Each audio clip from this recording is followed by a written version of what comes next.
नमस्कार दोस्तों, आपका स्वागत है यूपी मेंटोर में। तो हम आज देखेंगे यूपी ट्रिपल एस यूपी लेखपाल की जो परीक्षा हाल ही में हुई है, तो उसके आंसर की देखेंगे। चलिए देखते हैं पहला क्वेश्चन। बहती गंगा में हाथ धोना, इस मुहावरे का अर्थ क्या है? अवसर का लाभ उठाना। ठीक है, इसका राइट आंसर हो जाएगा सी। अगला क्वेश्चन। किस वाक्य में निपात का प्रयोग हुआ है? तो इसमें हुआ है आप भी आइए, तो बी है, ये क्या है? निपात है, भी। ठीक है। अगला क्वेश्चन। निम्नलिखित में से अशुद्ध वाक्य का चयन कीजिए। तो कौन सा अशुद्ध वाक्य है? चार आदमी के बैठने की व्यवस्था करो। ठीक है, ये अशुद्ध वाक्य है। अगला क्वेश्चन। वाक्यों के अशुद्ध वाक्य शुद्ध वाक्य का चयन कीजिए। तो शुद्ध वाक्य है कोई डॉक्टर को बुला दो। अगला क्वेश्चन देखिए। नरेश धीरे धीरे बोलता है, तो ये कैसी क्रिया है? ये क्रिया विशेषण है, रीतिवाचक। सिंह शब्द का पर्यायवाची नहीं है, तो कौन सा नहीं है? गद्यन नहीं है। गद्यन किसका है? गद्यन हाथी का। झरना का पर्यायवाची नहीं है, तो वो है वारी। वारी नहीं है झरना। नमस्ते का सही संधि विच्छेद, तो वो है नमस प्लस ते। निम्नलिखित में से कौन सा विलोम शब्द का युग्म सही नहीं है? तो उपकार और अनुचित। ठीक है, ये सही नहीं है। अध्यात्म शब्द का सही संधि विच्छेद है, तो यह अधि प्लस आत्म। कीस्टोन प्रजाति शब्द किसने गढ़ा है? तो कीस्टोन प्रजाति शब्द है रॉबर्ट टी पेन ने। ठीक है। चलिए आगे देखते हैं। आईसीसी महिला इमर्जिंग नेशनल ट्रॉफी 2025 किस देश ने जीती है? तो यह हमारा थाईलैंड। ठीक है। अगला क्वेश्चन। किस समाजशास्त्री ने सामिरपेट गांव का अध्ययन किया और इंडिया चेंजिंग विलेज लिखी? तो वो कौन थे? वो थे सीसी दुबे। ठीक है, वो एस सी दुबे। अगला क्वेश्चन। संवर्ती चुनावों पर उच्च स्तरीय समिति का गठन कब किया गया? तो 2 सितंबर 2023 को किया गया था। ठीक है। कौन सा नवीकरणीय ऊर्जा कार्यक्रम विशेष रूप से ग्रामीण क्षेत्रों में पारिवारिक प्रकार के बायोगैस संयंत्रों का समर्थन करता है? तो वो है हमारा राष्ट्रीय बायोगैस और खाद्य प्रबंधन कार्यक्रम। ठीक है। अब देखते हैं क्वेश्चन नंबर 16। उभरते विज्ञान प्रौद्योगिकी और नवाचार सम्मेलन के उद्घाटन के दौरान नवंबर 2025 में कौन सी योजना शुरू की गई थी? जो थी अनुसंधान विज्ञान नवाचार आरडीआई योजना। ठीक है। अगला क्वेश्चन देखते हैं। आपदा प्रबंधन अधिनियम 2005 की किस धारा के अंतर्गत राष्ट्रीय आपदा प्रबंधन प्राधिकरण का गठन किया जाता है? तो वो क्या है? धारा 3। ठीक है। भारतीय राष्ट्रीय कांग्रेस के किस अधिवेशन में पूर्ण स्वराज का लक्ष्य अपनाया गया? तो वो था लाहौर अधिवेशन 1929। किस भारतीय राज्य की विधायिका एक सदनीय है? तो कौन सा है वो? एक सदनीय किसकी है? तो ये है हमारा मध्य प्रदेश। ठीक है।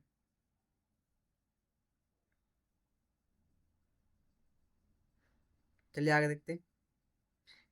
इंडिया एआई इम्पैक्ट शिखर सम्मेलन 2026 में मानव केंद्रित दृष्टिकोण में मानव संक्षिप्तकार में समाहित किया गया है। अक्षर एन का अर्थ पूछा है इसमें। तो एन से है राष्ट्र संप्रभुता। ठीक है, नेशनल सॉवरेनिटी। निम्नलिखित में से किस स्वतंत्रता सेनानी को फ्रंटियर गांधी के नाम से जाना जाता है? तो वो कौन है? तो वह अब्दुल गफ्फार खां। ठीक है, इसका राइट आंसर क्या हो जाएगा? Option B. चलिए आगे देखते हैं।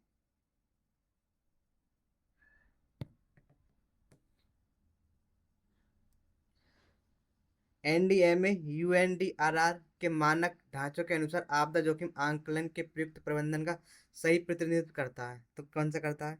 इसका जो राइट आंसर हो जाएगा, राइट आंसर हो जाएगा बी। ठीक है, जोखिम बराबर खतरा प्लस सुमेधता प्लस अनावरण गुणा सामना करने की क्षमता। ठीक है, इसका फॉर्मूला है। अब देखते हैं। आपतित और विकिरण आपतित सौर विकिरण में प्रकाश संश्लेषणात्मक संक्रिया विकिरण पीएआर क्या प्रदर्शित करता है? 2 से 10% प्रदर्शित करता है। ठीक है। निम्नलिखित में से कौन सा सूर्य का अध्ययन करने वाला भारत का पहला अंतरिक्ष आधारित मिशन था? तो आदित्य एल 1। अगला क्वेश्चन देखेंगे।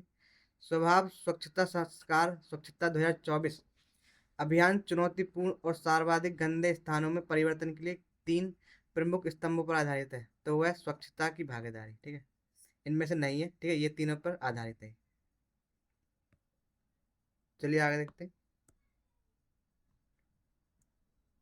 रेपो दर वह दर है जिस पर भारतीय रिजर्व बैंक वाणिज्य बैंक को निम्नलिखित के बदले उधार देता है। तो सरकारी प्रतिभूतियों के बदले उधार देता है रेपो रेट पर।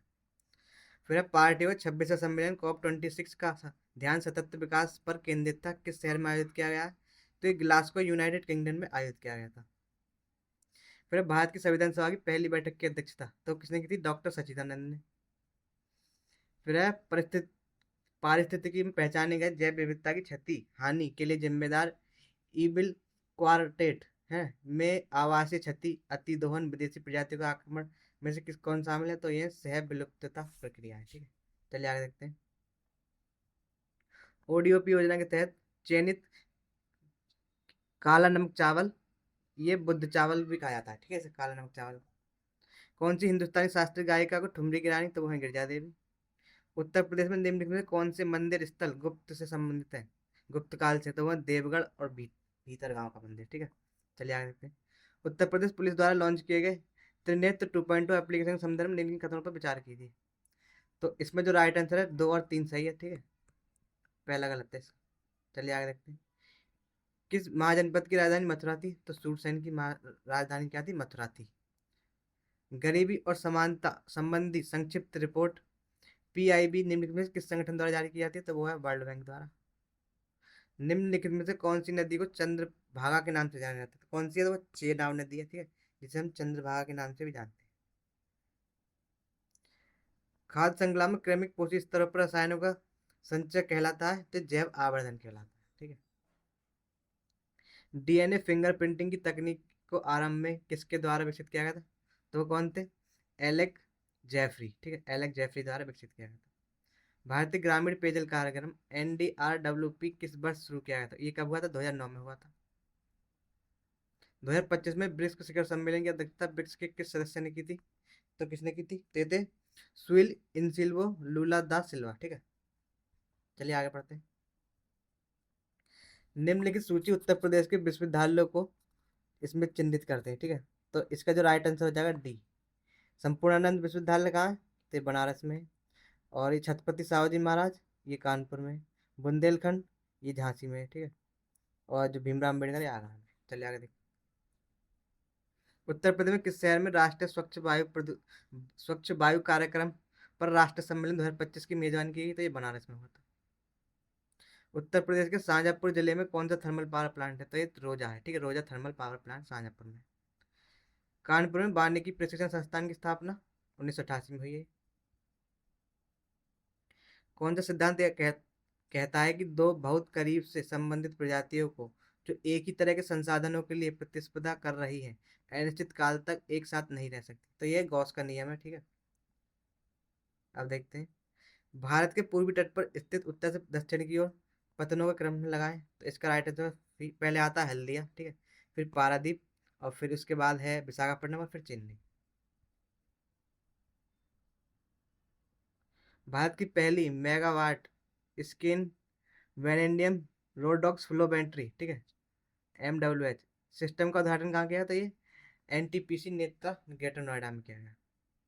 फिर है दीनदयाल उपाध्याय ग्रामीण कौशल योजना के अंतर्गत लाभार्थियों के पंजीकरण के लिए किस वेब मोबाइल आधारित टूल का उपयोग किया था? तो कौशल पंजी का यूज किया था इसके।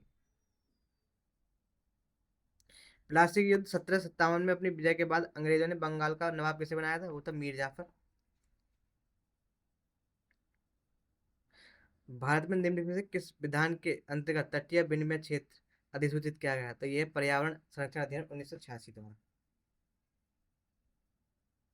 किसी म्यूग का गलत मेल है? तो मनरेगा 1999 नहीं आई थी। ठीक है, 1999 ये सही है। और साथ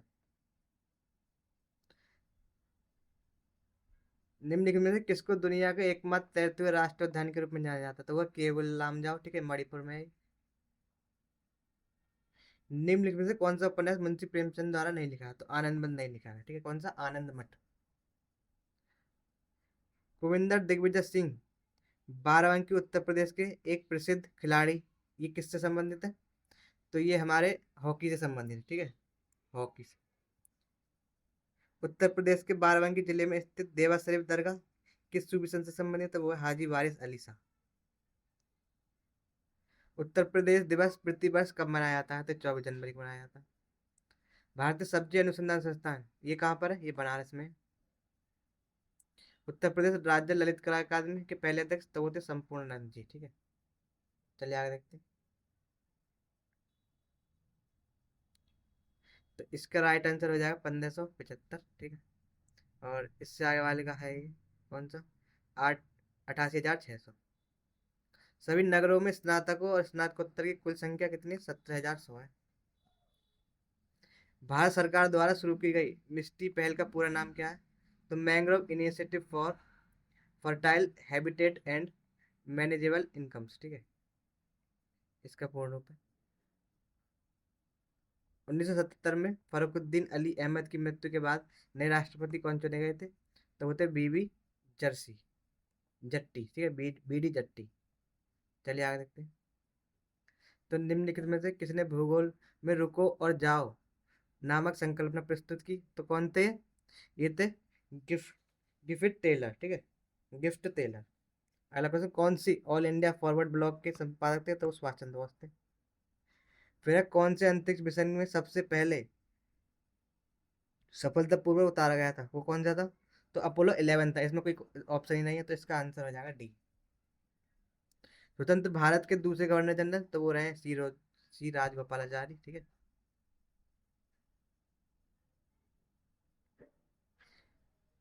ब्लॉकचेन प्रौद्योगिकी में निम्नलिखित में से कौन सा सबसे सटीक है? ठीक है, तो इसका राइट आंसर हो जाएगा बी, ठीक है।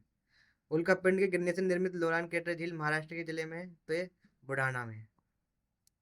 भारत की योजना आयोग की स्थापना ये कब हुई? ये मार्च 1950 में हुई थी, ठीक है।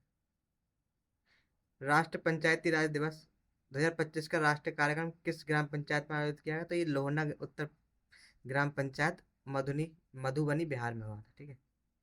अब आगे देखते हैं।